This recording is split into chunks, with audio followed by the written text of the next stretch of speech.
ఈ గర్జన దెబ్బకి ఆ ప్యాలెస్ పిల్లి ఉచ్చబోస్తున్నాడు. పోరాటాల పౌరుషాల గడ్డ ఉత్తరాంధ్ర. బాబు గారు ముఖ్యమంత్రిగా ఉన్నప్పుడు ఉమ్మడి విశాఖపట్నం జిల్లాని జాబ్ క్యాపిటల్ ఆఫ్ ఇండియాగా ఉండేది. అలాంటి అద్భుతమైన విశాఖపట్నం జిల్లాని ఇప్పుడు ఏకంగా గంజాయి క్యాపిటల్ ఆఫ్ ఇండియాగా ఈ ప్రభుత్వం మార్చేసింది. బాబు గారి హయాంలో అనేక పరిశ్రమలు తీసుకొచ్చాం. నిరుద్యోగ యువకులకు ఉద్యోగాలు కల్పించాం. బాబు గారు కనీసం నెలకి 2 సార్లు విశాఖపట్నం జిల్లాకు వచ్చేవారు. అలాంటిది ఈ ప్రభుత్వం వచ్చిన తర్వాత రోజుకొక మర్డర్, రోజుకొక కబ్జా, రోజుకొక దోపిడీ, ఏకంగా రోజుకొక కిడ్నాప్. ఈరోజు వైకాపా పార్టీకి చెందిన సొంత ఎంపీ వాళ్ళ కొడుకుని భార్యని కిడ్నాప్ చేశారంటే ఇంకా ప్రజల పరిస్థితి ఎలా ఉందో మనందరం ఆలోచించాలా. వాళ్ళు చేస్తున్న భూ కబ్జాలు వ్యతిరేకంగా పోరాడిన ఎంఆర్ఓ గారిని అతి కిరాతకంగా కొట్టి ఎలా చంపేశారో కూడా మనందరం చూసాం. ఈ మధ్యన జగన్ ప్రతి మీటింగ్ లో ఒక మాట అంటున్నాడు. అదేంటంటే ఒక్క నిమిషం, అది కాదు ఇంకోటి కూడా అన్నాడులే, సిద్ధం గురించి నేను మాడేశా. జగన్ ప్రతి మీటింగ్ లో మాట్లాడుతూ తన తండ్రి వయసు కలిగిన వ్యక్తిని ముసలోడు అని అంటున్నాడు. ఈ రోజుతో ముసలోడు ఎవరో తేలిపోవాలండి, తేలిపోవాలి. జగన్ బస్సు దిగాలంటే స్టూల్ వేయాలి తల్లి. జగన్ కొబ్బరికాయ కొట్టాలంటే ఇద్దరు ఆ రాయి ఎత్తాలి తల్లి. పంతులు ఆ రాయి ఎత్తితే ఈయన నడుము వంగకుండా కొబ్బరికాయ కొడతాడు తల్లి. ఈ జగన్ బైక్ నడపాలంటే ఇటు 4 పట్టుకోవాలా, అటు 4 పట్టుకోవాలా. ఇంతేకాదు, ఏకంగా ఈరోజు మనం చూస్తే కనీసం గత 5 సంవత్సరాలుగా 1 గంటనా ఒక సమీక్ష చేయాల. సాయంత్రం 6 అవుతే ఇంటికి పరిగెత్తుకుంటూ వెళ్ళి పడుకుంటాడు తల్లి. అందుకే ఈ సభాముఖంగా జగన్ కి నేను సవాల్ ఇస్తున్నా. My dear Jagan, date time నువ్వు ఫిక్స్ చేయి. తిరుపతి కొండనో పక్కనే ఉన్న రామ్ తీర్థం కొండనో చంద్రబాబు నాయుడు గారు మీరు కలిసి ఎక్కండి. ఎవరు ముందర వెళ్తారో ఎవరు లాస్ట్ వస్తారో తేలిపోతుంది. సో ఎవడు కుర్రోడు ఎవడు ముసలోడో తేలిపోతుంది జగన్. ఇప్పుడు మీ అందరూ చిన్న క్విజ్ పెడుతున్నారు, రెడీనా? జగన్ కి ఒక్క నిమిషం, మైక్ అంటే తేడా ఉండవా? ఇంపడుతుంది వెనకాల బానే మంచి దీని సౌండ్లు పెంచు. డబ్బులు కట్టాం కదా స్పీకర్ డబ్బాకి, సౌండ్ పెంచమా? ఇప్పుడు మీ అందరికీ ఒక చిన్న క్విజ్ పెడుతున్నా. జగన్ కి బాగా ఇష్టమైంది ఏంటి? మొదటి ఆప్షన్ డబ్బులు, రెండో ఆప్షన్ ప్యాలెస్లు, మూడో ఆప్షన్ బూతులు. మనందరం పొద్దున్న లేస్తే సుప్రభాతం వింటాం, లేదంటే మంచి పాటలు వింటాం. కానీ జగన్ రోజు పొద్దున్న లేస్తే బూతులు వినాలి. పడుకునే ముందర కూడా బూతులని పడుకుంటాడు అనుకుంటా. ఏకంగా ఈరోజు చంద్రబాబు నాయుడు గారిని, పవన్ అన్నని, మీ లోకేష్ ని బూతులు తిట్టమని కలెక్టర్లు చెప్తున్నాడు. వాళ్ళ పార్టీకి చెందిన ఎమ్మెల్యేలు ఎంపీలు నన్ను బూతులు తిట్టబోతే వాళ్ళు టికెట్ కట్టంట. పాపం వాళ్ళ పార్టీకి గుడ్ బై చెప్పిన ఎమ్మెల్యేలు ఎంపీలందరూ ఇదే చెప్తున్నారు బయటకు వచ్చి, మమ్మల్ని బూతులు తిట్టమంటున్నాడు, మేము తిట్టదలుచుకోలేదు, వ్యక్తిగతంగా మాకు విభేదాలు ఏమీ లేవు, నిర్ణయాల పరంగా మేమేమైనా విభేదిస్తాం కానీ ఇట్లా బూతులు తిట్టే సంస్కారం మాది కాదంటే, వద్దా నువ్వు అసలు నా పార్టీలో ఉండదని బయటికి గంటేసే పరిస్థితి ఈరోజు చూస్తున్నాం. ఎన్నికల ముందర నవరత్నాలు అన్నాడు, ఇప్పుడు బూతులకి రత్నాలు ఇస్తున్నాడు. దాంట్లో మొదటి బూత్ రత్నం ఇచ్చింది సన్న బియ్యం సన్నాసి కొడాల నానికి.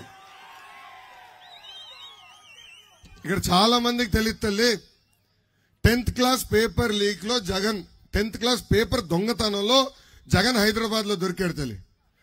పంజాగుట్ట పోలీస్ స్టేషన్ లో ఎస్ఐ గారు జగన్ ని చితకబాదాడు తల్లి. అలాంటి వ్యక్తి నాడు నేడంటే అందరూ ఏదో చేస్తాడు అనుకున్నాం. గత 5 ఏళ్లుగా 32,000 పాఠశాలల్లో ప్రారంభించిన పనులని ఎక్కడుందో అక్కడ ఆగిపోయినాయి. ఇది ఎంత కంట్రీ అయ్యాడంటే మనం కట్టిన భవనాలకి రంగులేసి ఏదో ఇతను పనులు చేశాడని చెప్పుకుంటున్నాడు. ఈ రోజు ఏకంగా విద్యని మన పిల్లలకి దూరం చేస్తున్నాడు ఆంధ్ర రాష్ట్ర ముఖ్యమంత్రి సైకో జగన్. 117 జియో తీసుకొచ్చి తల్లి స్కూల్స్ అన్ని కలిపేసి విద్య మనకి దూరం తీసుకెళ్తున్నాడు. దీనివల్ల డ్రాప్ అవుట్ రేట్లు అంటే చదువుతున్న విద్యార్థులు చదువు మానేసిన సంఖ్య ఈరోజు దక్షిణ భారతదేశంలోనే ఆంధ్ర రాష్ట్రం 1వ స్థానంలో ఉంది.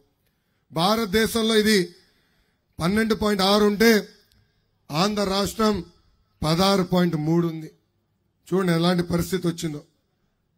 అంతేగా తల్లి 2022, 23లో 193,000 మంది పేద విద్యార్థులు ప్రభుత్వ పాఠశాలకు వెళ్లకుండా చదువు ఆపేసే పరిస్థితి ఈరోజు చూస్తున్నాం. అందుకే సభాముఖంగా హామీ ఇస్తున్నా 117 జియో మేము రద్దు చేస్తాం. విద్యని మళ్ళీ ప్రతి గడప దగ్గర తీసుకెళ్లే బాధ్యత మేము తీసుకుంటాం. ఇక్కడున్న ప్రజలందరూ కూడా గుర్తుపెట్టుకోవాలి. ఆనాడు ప్రభుత్వ పాఠశాలల్లో టాయిలెట్లు గాని, భవనాలు గాని, ప్రహరీ గోడలు గాని, డిజిటల్ క్లాస్ రూములతో సహా తీసుకొచ్చిన ప్రభుత్వం తెలుగుదేశం ప్రభుత్వం. అన్న ఎన్టీఆర్ గారు, బాబు గారు కలిసి 175,000 మంది ఉపాధ్యాయుల పోస్టులు భర్తీ చేసిన ప్రభుత్వం తెలుగుదేశం ప్రభుత్వం. జగన్ ఈ మధ్యన పదే పదే పేదలకి ధనవంతుల మధ్యన యుద్ధం అంటున్నాడు. జగన్ పేదరుపులు అరుస్తున్నాడు తల్లి, ఆయన పేదవాడని. నిజమే, జగన్ 1,00,000 కోట్ల రూపాయలు ఆస్తున్నవాడు, ఉన్న పేదవాడు. నిజమే, జగన్ 1,00,000 రూపాయలు విలువైన చెప్పులు వేసుకుని తిరిగే పేదవాడు. నిజమే, 1,000 రూపాయలు ఖరీదైన వాటర్ బాటిల్ నుంచి నీరు తాగే పేదవాడే. తమ్ముడు వాచ్ చూపిస్తున్నాడు. తమ్ముడు ఆయన వాచ్ ఖరీదంతా నాకు తెలియదు తమ్ముడు, కానీ చాలా ఖరీదైన వాచ్. నిజమే, జగన్ అతి ఖరీదైన వాచ్ వేసుకుని తిరిగే పేదవాడు. నిజమే, జగన్ భారతీయ సిమెంట్, సాండ్యూర్ పవర్ ప్లాంట్లు ఉన్న పేదవాడే. నిజమే, జగన్ సాక్షి టీవీ, సాక్షి పేపర్ ఉన్న పేదవాడు. అంటే చూడండి తల్లి, ఆయనకు ఒక శాపం ఉంది తల్లి. అబద్ధం చెప్తే క్షమించాలి, నిజం చెప్తే తల 1000 ముక్కలుగా పగులుతుంది తల్లి. అందుకే ఏనాడు నిజం పలకలేడు తల్లి ఆయన. ఈరోజు ఇక్కడున్న ప్రజలందరూ చెప్తున్నా, జరగబోయేది జగన్ అహంకారానికి ప్రజల ఆత్మగౌరవం మధ్యన యుద్ధం.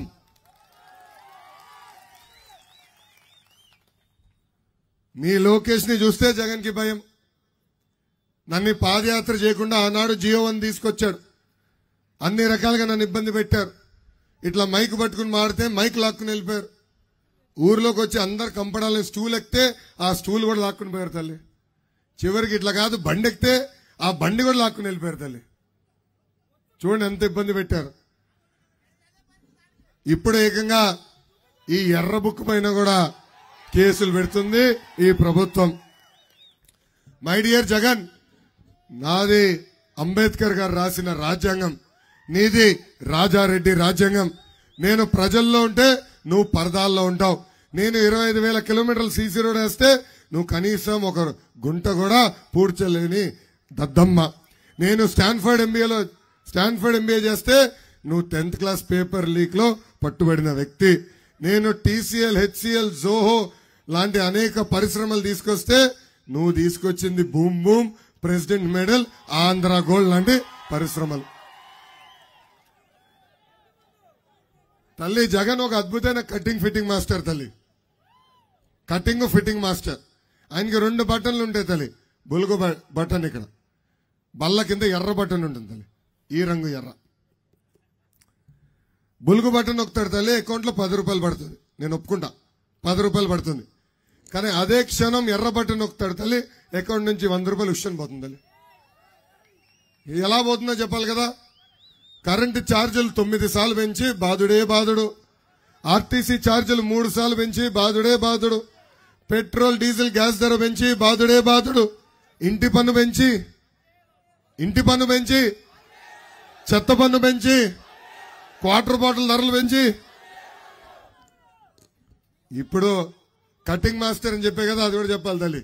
అన్న క్యాంటీన్ కట్, పండగలు ఇచ్చే కానుక కట్, పెళ్లికి ఇచ్చే కానుకల కట్, విదేశీ విద్యా cut, school fee reimbursement cut, ఇట్లా చెప్పుకుంటా పోతే భారతదేశ చరిత్రలోనే 100 సంక్షేమ కార్యక్రమాలు కట్ చేసిన ఏకైక ముఖ్యమంత్రి ఈ సైకో జగన్. ఈ మధ్యన వాలంటీర్ వాసు ఇంటికి వస్తున్నాడు తల్లి, వచ్చే అబద్ధాలు చెప్తున్నారు. ఒక సామెత ఉంది తల్లి, అబద్ధం ప్రపంచం చుట్టూ తిరిగి ఇంటికి వచ్చే లోపల నిజం గడప దాటదని. ఈరోజు వాలంటీర్ వాసు అదే పని చేస్తున్నారు. వీళ్ళొచ్చి తెలుగుదేశం పార్టీ అధికారులకు వస్తే ఉన్న సంక్షేమ కార్యక్రమాలు రద్దు చేస్తామని అబద్ధం చెప్తున్నారు. వాళ్ళందరికీ మీరు ఒకటే చెప్పాలి తల్లి, భారతదేశానికి సంక్షేమం పరిచయం చేసిన వ్యక్తి అన్న ఎన్టీఆర్. ఆనాడు 2 రూపాయలకి కిలో బియ్యం ఇచ్చాం, మహిళలకు ఆస్తుల్లో సమాన హక్కు కల్పించాం, 50 రూపాయలకి హార్స్ పవర్ మోటార్ కూడా ఆనాడు అందజేశాం. అన్నగారిని ఆదర్శంగా తీసుకుని చంద్రబాబు నాయుడు గారు ఆనాడు దీపం పథకం ద్వారా ఉచితంగా గ్యాస్ కనెక్షన్ ఇచ్చారు. అంతెందుకు డ్వాక్రా సంఘాలు ఏర్పాటు చేశారు.